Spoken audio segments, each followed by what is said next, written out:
ఇదంతా జరుగుతుంది. ఓకే, దర్శనానికి వస్తే రప్పించుదాము, కూర్చోబెట్టి అన్ని గౌరవ మర్యాదలు ఇచ్చి డిక్లరేషన్ మీద సంతకం పెట్టించుకొని అతన్ని తీసుకెళ్ళి దర్శనానికి పంపిద్దామని చెప్పి ఆలయ అధికారుల దగ్గర నుంచి భద్రత దృష్ట్యా పోలీస్ డిపార్ట్మెంట్ వాళ్ళు అందరూ కూడా అతను రాటుకని ఆహ్వానించారు.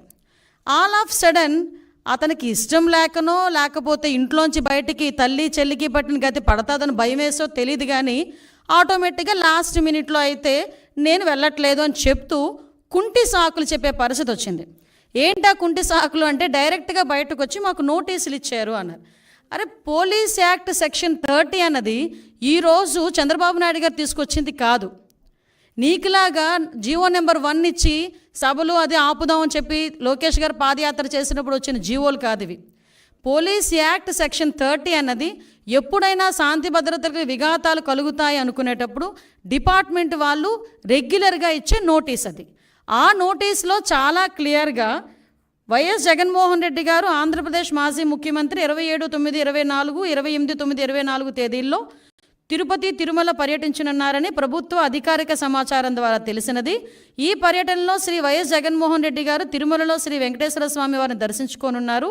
ఈ పర్యటనకు స్వాగతం పలికేందుకు తిరుపతి జిల్లా మరియు పరిసర జిల్లాల నుంచి సుమారు 10,000 మంది వైఎస్ఆర్సీపీ నాయకులు కార్యకర్తలు తిరుపతికి రావాలని సోషల్ మీడియా ద్వారా విస్తృత ప్రచారం జరుగుతున్నది. అదేవిధంగా ఈ పర్యటన అడ్డుకుంటామని వివిధ రాజకీయ పార్టీలు, హిందూ ధార్మిక సంఘాలు, ప్రజా సంఘాలు కూడా సోషల్ మీడియా ద్వారా విస్తృత ప్రచారం జరుగుతున్నది. ఈ సందర్భంలో తిరుపతి జిల్లాలో ఉద్రిక్త పరిస్థితులు, శాంతి భద్రతలకు విఘాతం కలిగే అవకాశం ఉన్నది. ఈ పరిస్థితుల వల్ల రాబోయే తిరుమల బ్రహ్మోత్సవాలు మరియు ప్రపంచవ్యాప్తంగా తిరుమలకు వచ్చే యాత్రికులపై ప్రభావం చూపే అవకాశం ఉన్నది. అదేవిధంగా గౌరవ తిరుపతి జిల్లా సూపరింటెండెంట్ ఆఫ్ పోలీస్ వారు తిరుపతి జిల్లాలో సెక్షన్ 30 పోలీస్ యాక్ట్ను అమలు చేసి ఉన్నారు. కావున తిరుపతి జిల్లాలో ఎటువంటి ర్యాలీలు, సభలు, సమావేశాలు, భారీ జనసమూహాలు ముందస్తు అనుమతి లేకుండా జరుపుటకు నిషేధించబడినది. ఇట్టి నిబంధనలు ఎవరైనా అతిక్రమించిన ఎడల వారిపై చట్టపరమైన చర్యలు తీసుకొనబడును. కావున అన్ని వర్గాల వారు తిరుపతి జిల్లాలో శాంతి భద్రత పరిరక్షణకై పోలీసు వారికి సహకరించాల్సిందిగా కోరడమైనది. ఇది నోటీస్.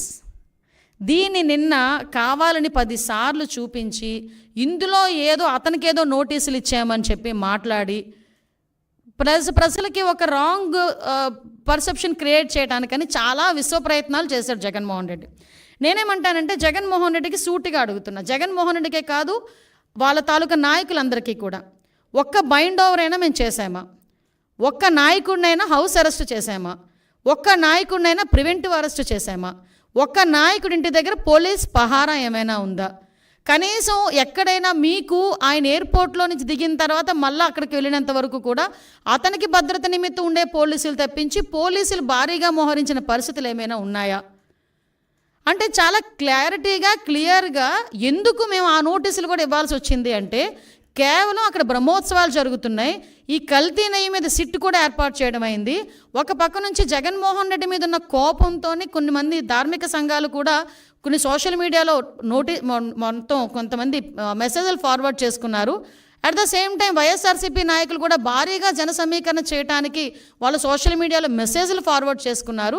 ఈ నేపథ్యంలో ప్రజలకు ఇబ్బంది కలగకుండా, యాత్రికులకు ఇబ్బంది కలగకుండా, విఐపీఎస్కి ఇబ్బంది కలగకుండా ఉండటానికి రెగ్యులర్గా శాంతి భద్రతలు విఘాతం కలిగిస్తాయనుకునేటప్పుడు పోలీస్ డిపార్ట్మెంట్ వాళ్ళు ఇచ్చే నోటీస్ అది. ఆ నోటీస్ కూడా జగన్మోహన్ రెడ్డికి ఇవ్వలేదే. జగన్మోహన్ రెడ్డిని రావద్దు అని ఎవరు చెప్పలేదే. మీరు రాకండి అని మేము ఎవరూ చెప్పలేదే. వస్తే మిమ్మల్ని అరెస్ట్ చేస్తామని చెప్పలేదే.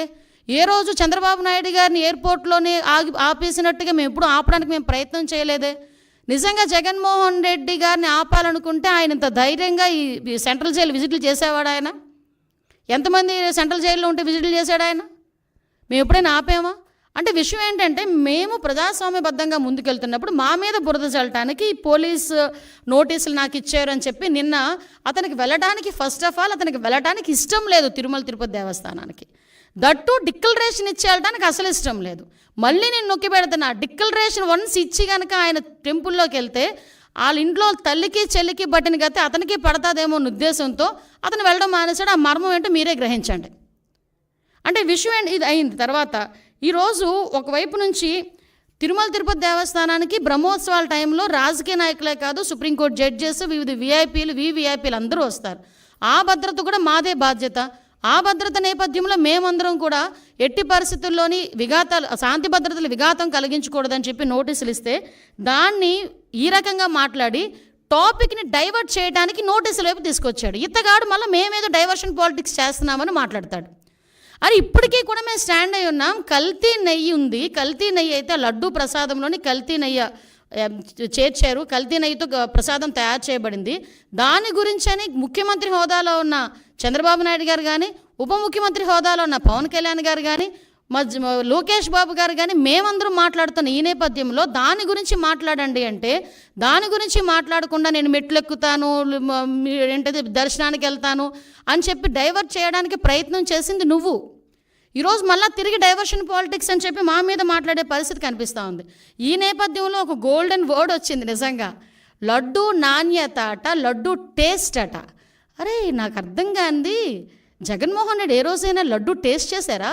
తిరుమల తిరుపతి దేవస్థానం ప్రసాదం లడ్డూని ఆశీర్వాదానికి అక్షతలు వేస్తేనే 10 సార్లు దూకున్నాడు, అక్షంతలన్నీ అయిపోయినంత వరకు. ప్రతి టీవీ వాళ్ళు కూడా చూపించారు. అది ఎక్కడ మండపంలోనే, ఎక్కడ ఆశీర్వాదం ఇచ్చిన ఆ మండపంలోనే.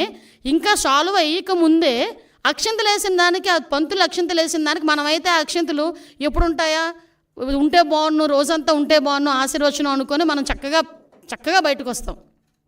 అక్కడే 10 సార్లు దువ్వాడు ఆ క్రాఫ్ని. దువ్వేసి తీసేసినోడు ప్రసాదం గురించి మాట్లాడుతున్నాడు. తప్పిసారి ఎవరైనా ప్రసాదం ఇస్తే టిష్యూ పేపర్లో చుట్టూ పక్కకు పెట్టే వీళ్ళు లడ్డు నాణ్యత గురించి, టేస్ట్ గురించి ఈయన చెప్పడం, మేము వినడం, అది మా దౌర్భాగ్యం. ఇటువంటి పరిస్థితుల్లోని మాట్లాడి ఈయన లడ్డు టేస్ట్ గురించి, అరే ఈ లడ్డు టేస్ట్ ఎక్కడ మనకి ప్రాబ్లం వచ్చింది అని చెప్పి ఆ రోజే జూన్ నెలలోని 12, 20, 25 తారీఖులు, జూన్ 4న వచ్చిన లారీల్లో 4 సంబంధించి నెయ్యి ట్యాంకర్లని ముందు యూజ్ చేశారు. ఆ ముందు యూజ్ చేసిన నెయ్యి ట్యాంకర్లలోని ఆ నెయ్యి ప్రాబ్లంగా ఉందని ప్రతి భక్తుల దగ్గర నుంచి ఫిర్యాదులు అందిన తర్వాత మిగతా 4 ట్యాంకర్లకి మేము టెస్టులు చేపిస్తే ఆ టెస్టులు ఎన్డీడీబీ రిపోర్టుల ప్రకారం అందులోని కల్తీ జరిగింది, జంతువుల కొవ్వు కలిసింది అని చాలా క్లియర్గా దానిలో మెన్షన్ చేస్తే దాని గురించి అని చెప్పి మాట్లాడరా అంటే దాని గురించి మాట్లాడకుండా ఎన్డీడీబీ రిపోర్ట్లో డిస్క్లైమర్ గురించి మాట్లాడతారు. అక్కడే అతగాడి తెలివితేటలు బుర్రలోంచి మోకాల్లోకి వచ్చేసాయన సంగతి అర్థమవుతుంది. అరే డిస్క్లైమర్ అన్నది ప్రతి దానికి కామన్. అది నువ్వు తలనొప్పి డోలో ట్యాబ్లెట్ వేసుకున్నా కూడా డిస్క్లైమర్ ఉంటుంది, తెలుసా నీకు? ఒక ఏంటది, మనం ఎల్ఐసికి సంబంధించి ఏదైనా మనం ప్రీమియం ఏదైనా పెట్టుకున్నాం అనుకోండి, దాంట్లో కూడా కింద డిస్క్లైమర్ ఉంటుంది. నువ్వు ఎక్కడికి వెళ్ళి ఏ వస్తువు కొన్నా కూడా డిస్క్లైమర్ ఉంటుంది. ఆ డిస్క్లైమర్లో నాడేదో రాశాడని చెప్పేసి దాని గురించి మాట్లాడుతున్నావు.